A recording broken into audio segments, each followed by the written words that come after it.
네, 안녕하세요. 허창구 박사입니다. 오늘 또 종교 이야기 나누겠습니다. 오늘은 지난 시간에 이어서 지난번에는 예수님의 죽으심에 대해서 말씀드렸는데요. 오늘은 예수님의 부활과 승천의 사건에 대하여 말씀드리도록 하겠습니다. 예수님께서 십자가에서 돌아가신 후에 제자들은 큰 충격을 받았습니다. 예수님께서는 살아계실 때 제자들에게 내가 온 것은 고난받아 죽기 위해서 왔다. 그리고 죽은 후 3일 후에 부활할 것이다 하는 것을 제자들에게 말씀하셨습니다. 하지만 제자들은 그 말씀의 뜻을 깨닫지 못했던 것이지요. 그런데 갑자기 예수님께서 체포되셨습니다. 예수님께서 체포되신 그날은 바로 예수님께서 제자들과 최후의 만찬을 나눈 그날 저녁입니다. 그러니까 그날 새벽이죠. 그 다음날 새벽이죠. 그 최후의 만찬에서 예수님께서는 제자들의 발을 씻겨 주시면서 너희도 이렇게 섬겨야 한다. 그리고 서로 사랑하라. 이러한 말씀을 하셨지요. 그리고 나서 최후의 만찬을 나누셨습니다.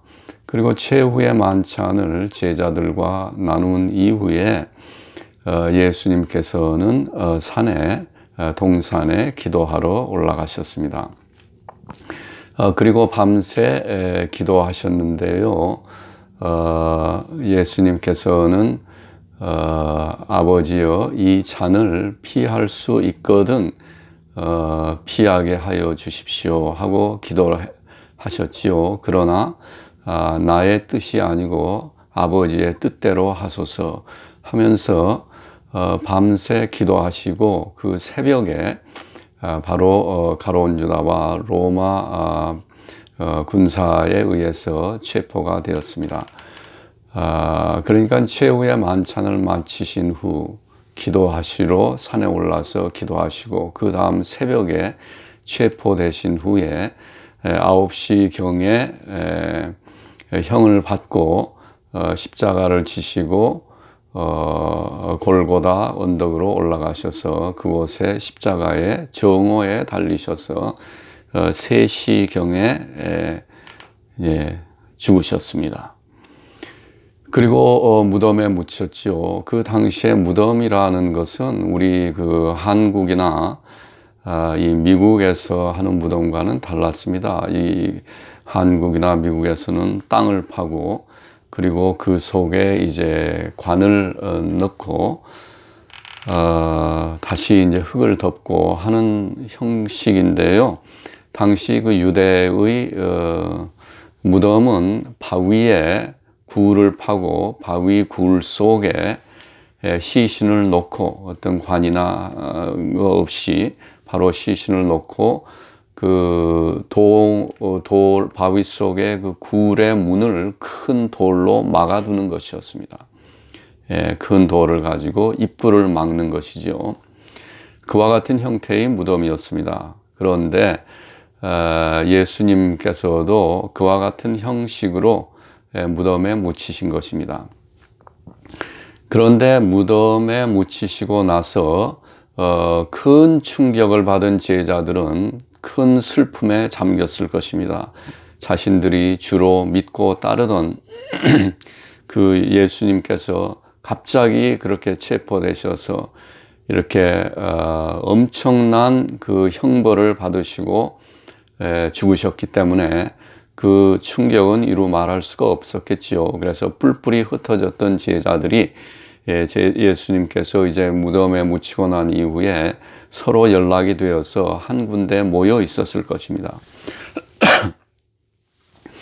그런데 그곳에 모여 있던 곳에 막달라 마리아라는 여인도 함께 있었습니다. 이 막달라 마리아라는 여인은 큰 죄를 지은 죄인이었는데 예수님으로부터 죄 사함의 용서를 받으시고 회심을 하여서 예수님을 따르던 여인입니다. 또한 막달라 마리아 여인은 예수님의 어머니 되시는 성모님을 지극히 섬겼다고 또 전통은 내려오고 있습니다. 전해져 내려옵니다.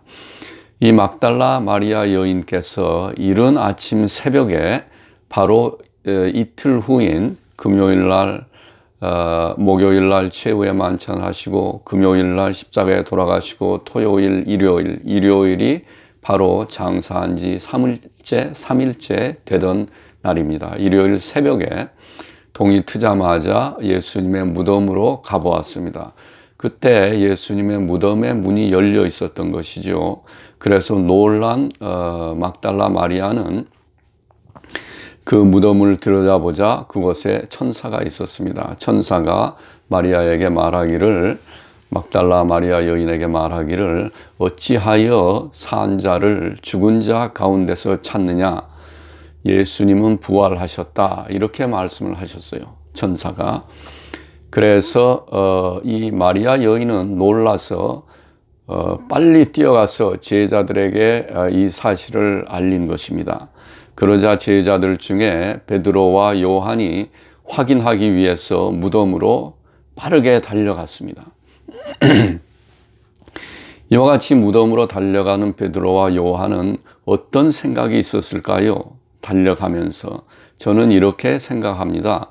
베드로는 그렇게 달려가면서 아마도 어떤 누군가가 예수님의 시신을 훔쳐간 것이 아닌가, 그러한 생각이 많았을 것입니다. 빨리 가서 예수님의 시신을 찾아야 되겠다. 이 빨리 가서 이 훔쳐간 도둑도 찾고 빨리 예수님의 시신을 찾아서 다시 모셔야 되겠다 하는 생각으로 정신없이 달려갔을 것입니다. 그리고 또 요한도 허겁지겁 달려갔겠지요. 베드로와 함께 달려갔는데 요한의 생각은 조금은 달랐을 것이라고 저는 생각합니다. 요한은 예수님께서 십자가에 임종하실 때 그곳에 성모님과 함께 있었습니다. 그리고 예수님의 임종의 말씀을 들었지요. 임종의 말씀 중에 예수님께서 이제 너는 성모님의 아들이다. 그러니 성모님을 어머니처럼 모시라. 너의 어머니이다. 이렇게 말했습니다. 그래서 제자 요한은 성모님을 모시고 같이 있었을 것입니다. 이 제자 요한은 예수님께서 가장 사랑하는 제자였다. 이렇게 성경은 말하고 있습니다. 그 원인이 전통에 의하면은 제자 요한은 성모님을 평상시에도 지극히 모셨다고 합니다. 바로 그런 이유로 성모님, 예수님의 어머니를 지극히 모시고 섬겼던 제자 요한을 예수님께서는 사랑하셨다고 해요. 그런데 그 제자 요한이 물론 이제 예수님께서 임종시에 너의 어머니다 이렇게 말했기 때문에 성모님을 모시고 같이 있었을 것입니다.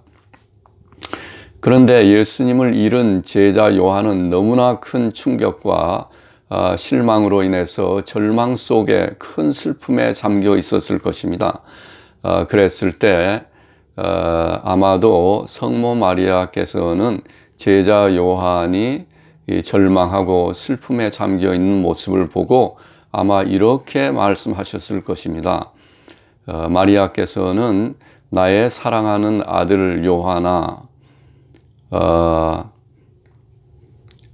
너가 큰 슬픔에 잠겨 있구나.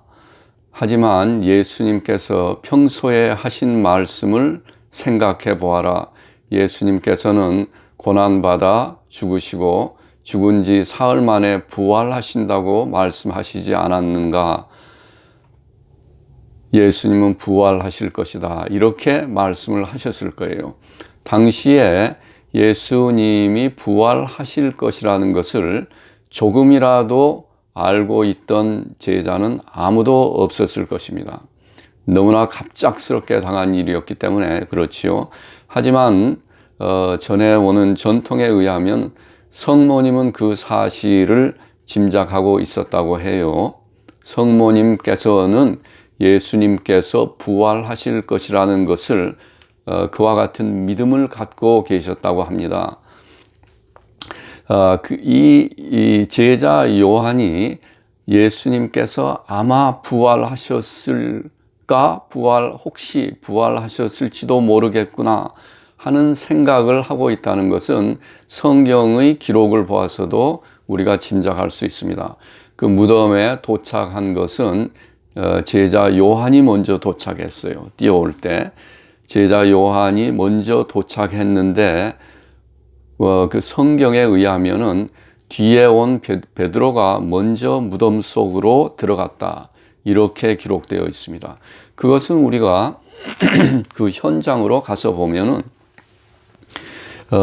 제자 요한께서는 뛰어오면서 혹시 예수님이 부활하신 것은 아닌가 하면서 뛰어왔는데, 무덤에 도착하여서 무덤의 문이 활짝 열려 있는 것을 보고 부활하셨겠구나, 이렇게 확신이 들었을 수가 있어요. 제자 요한에게는.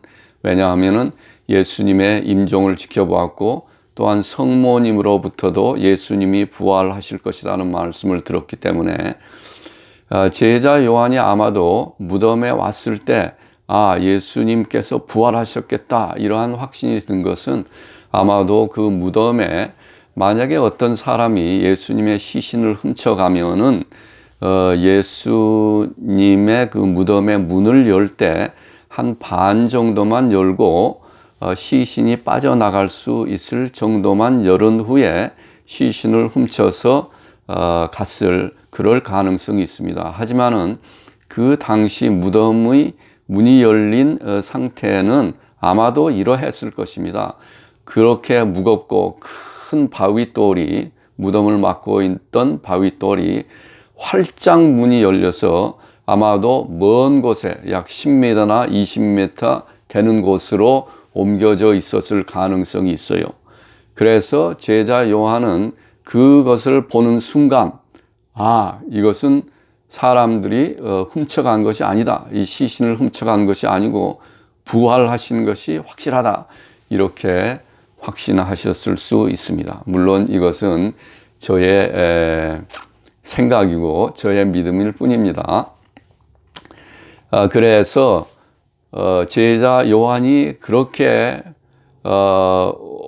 오썸한 필링에 있을 때 베드로가 문으로 먼저 들어간 것입니다. 뒤에 허겁지겁 달려온 베드로가 무덤가 안으로 들어갔지요. 그리고 그 뒤를 이어서 제자 요한도 들어왔다, 이렇게 성경에 기록이 되어 있어요.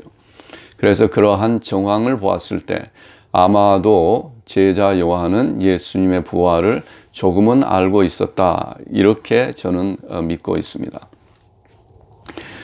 그리고 이렇게 부활하신 이후에 예수님께서는 제자들이 모여 있는 그 방으로 문이 잠겨 있는데 예수님께서 부활한 몸으로서 들어오셨어요. 어떻게 문이 잠겨 있는데 들어올 수가 있나 하시겠지만은 예수님이기 때문에 가능한 것입니다.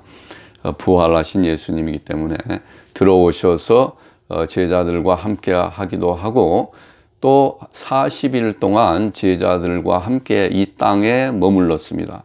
이 40일 동안 예수님이 어떠한 일을 하셨는가 하는 것은 성경에는 자세히 기록되어 있지 않아요. 하지만 이것 또한 저의 믿음인데요, 저의 개인적인 믿음인데 아마도 교회에 관한 사실, 교회의 의식과 많은 것을 가르치셨다, 제자들에게. 저는 그렇게 믿고 있습니다. 그래서 그리고 40일 동안 함께 한 이후에 예수님은 감람산이라고 있습니다. 감람산, 그 마운트 오브 올리브 나무가 많은 산이었나 봐요, 그 산이. 그래서 그 감람산에 있는 조그만 베단이라는 마을이 있습니다. 그래서 그 베단이라는 마을에서 제자들을 부른 후에 제자들을 불러서 그곳에서 승천하시는 사건이 일어납니다.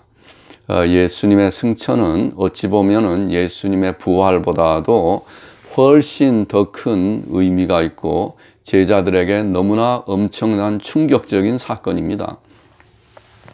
예수님의 부활은 구약 시대에도 성경에도 예언이 되어 있고 많은 부분에서 예언이 되어 있으며 또한 예수님이 살아계시는 동안에 나는 고난받아 죽고 3일 후에 부활할 것이다 이렇게 계속 가르쳤기 때문에 예수님이 부활하시고 난 이후에 제자들은 그 의미를 확실히 알았을 것입니다. 아, 예수님의 가르침, 부활하신다는 그 의미가 실제로 이렇게 이루어지는구나 하는 것을 알았을 것이에요. 그런데 예수님의 승천에 관한 그 예언은 구약 성경에도 찾아볼 수가 없습니다. 예수님의 재림에 관한 예언된 부분은 조금 있어요. 가령 다니엘에게 환상을 통해서 예수님이 구름 가운데서 내려오시는 것을 인자와 같은 모습으로 내려오는 것을 환상을 통해서 본 그런 것도 있지만은 부분도 있지만은 예수님의 승천에 관한 예언은 찾아보기 힘들어요. 그런데 예수님께서 제자들을 부르시고 예수님께서 제자들을 축복하셨습니다. 제자들을 축복하시고 전통에 의하면은 동서남북 이 세상을 향해서 우리 그 카톨릭이나 정교에 사는 성호 있지 않습니까? 아버지와 아들과 성령의 이름으로 이 삼위일체 세 손가락을 가지고 아버지와 아들과 성령의 이름으로 하는 성호로서 동서남북을 향해서 축복하시고 동서남북은 온 세상이지요. 그 말은 온 인류입니다. 그 전 세계를 향해서 축복하신 후에 하늘로 들려 올라가셨다. 승천하셨다는 것입니다. 그리고 구름 위로 올라가자 구름이 가리워서 더 이상 보이지 않게 되었다. 이렇게 기록이 되어 있어요. 성경에. 그런데 예수님께서 이렇게 승천하시는 것을 보고 제자들은 예수님을 신으로 확실하게 믿게 된 것입니다. 이 승천의 사건이 너무나도 중요한 사건입니다. 그래서 제자들은 그때 그 승천의 사건을 통하여서 예수님, 이 땅에서 주로 모셨던 예수님이 부활하신 그 예수님, 주님이 신이었구나. 예, 하늘에 계신 신이 두 분 계신데 아버지 신이 계시고 아들 신이 계신데 그 아들 신이 이 땅에 오셔서 예수님으로 우리와 함께 생활하셨구나. 그리고 이제 다시 하늘 보자 아버지 신이 계시는 곳으로 아버지 하나님이 계시는 곳으로 다시 올라가셨구나. 두 분은 두 위치, 아버지와 아들이라는 두 위치에 있지만은 두 분 다 신이고 같은 하나님이구나. 이위일체구나. 그러한 이위일체의 개념이 확실하게 제자들 마음속에 믿음으로 온 것입니다. 그런데 예수님께서는 승천하시기 전에 제자들에게 이렇게 부탁을 하셨어요. 너희는 내가 승천한 이후에 예수님을 전파하기 위해서 흩어져서 곧바로 전파로 나가지 말고 내가 다른 분을 보낼 테니 하늘에서 아버지와 함께 하늘 보좌에서 또 다른 한 분을 보낼 터이니 너희들은 기도하면서 그분을 기다려라. 이렇게 말씀하셨습니다. 그러자 제자들은 성모님을 중심으로 하여서 계속 모이기를 힘쓰면서 어느 그 2층 집에서 2층에서 그것을 이제 다락방이라고 하죠. 하지만 다락방은 아니었던 것 같고 좀 큰 홀이 있는 그런 방이었던 것 같습니다. 2층이었던 것 같아요. 그곳에 모여서 힘쓰며 기도하였습니다. 그러자 약 일주일 뒤에 오순절날 바람과 같은 큰 소리가 나면서 성령이 임했어요. 예. 그 성령님이 바로 예수님이 하늘에서 하늘 보좌에서 보내주겠다고 약속한 바로 그분입니다.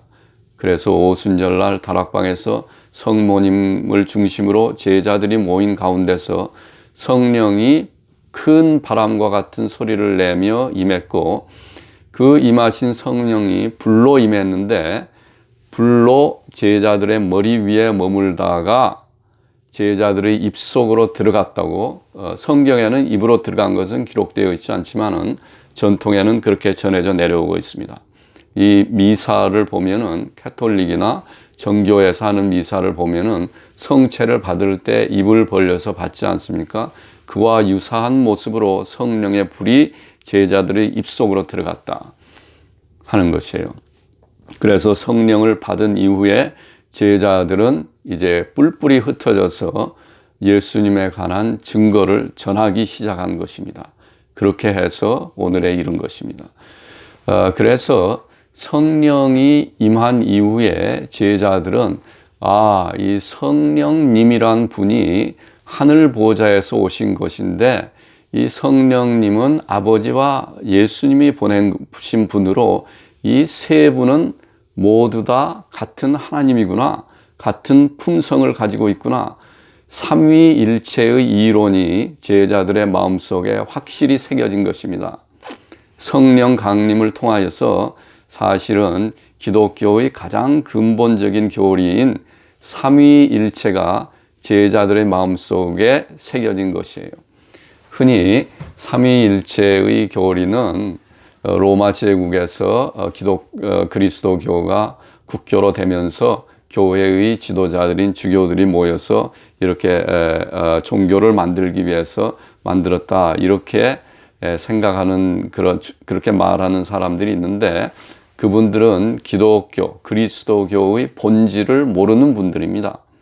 그래서 성령 강림을 통하여서 구약 시대에는 일위일체, 여호와 하나님만 계셨고, 예수님께서 부활 승천하시면서 이위일체, 그 다음에 예수님과 아버지께서 성령님을 보냄으로써 삼위일체의 그리스도교의 이론이 제자들의 마음속에 확실하게 새겨진 것입니다.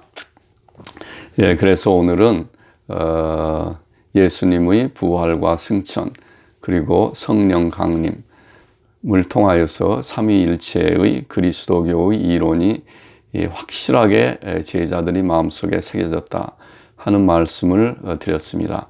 그러므로 이 삼위일체의 이론은 그리스도교가 존재하는 한 절대로 흔들릴 수 없는 교리입니다. 그래서 오늘 또 저의 말을 들어주셔서 감사합니다. 오늘 하루 여러분 승리하시고 행복하고 또 건강한 하루가 되시기 바랍니다. 네, 지금까지 허창구였습니다.